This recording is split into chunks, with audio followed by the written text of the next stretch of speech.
નમસ્કાર, આપ જોઈ રહ્યા છો spark today news. Pavi Jetpur ભેસાવહી road પર જીવલેણ ખાડાઓનું સામ્રાજ્ય, જેના કારણે વાહન ચાલકોમાં ભારે રોષ જોવા મળી રહ્યો છે। પાવી જેતપુર તાલુકાના સિહોદ પાસેનો મુખ્ય બ્રિજ તૂટી ગયા બાદ વૈકલ્પિક માર્ગ તરીકે વનકુટીરથી રંગલી ચોકડી થઈ બોડેલી સુધીના રસ્તાનો ઉપયોગ શરૂ કરવામાં આવ્યો છે। છેલ્લા 2 વર્ષથી વધુ સમયથી આ માર્ગ પર ભારે વાહનોની અવરજવર સતત વધી રહી છે, જેના પરિણામે રસ્તો સાવ બિસ્માર અને ખખડધજ હાલતમાં ફેરવાઈ ગયો છે।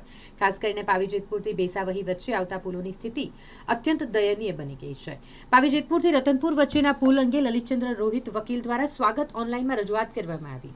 આ રજૂઆત બાદ તંત્ર જાગ્યું ખરું, પરંતુ માત્ર પુલ પરના ખાડા પૂરીને સંતોષ માની લીધો। પુલની બંને બાજુના જોખમી ખાડાઓ બાકી રાખતા અરજદારે ઉચ્ચ સ્તરે ફરિયાદ કરવાની ચીમકી આપી હતી, ને જેના પગલે તંત્રએ રતનપુર કોર્ટ સુધીના ખાડા પૂરવાની તૈયારી ખાતરી આપી છે।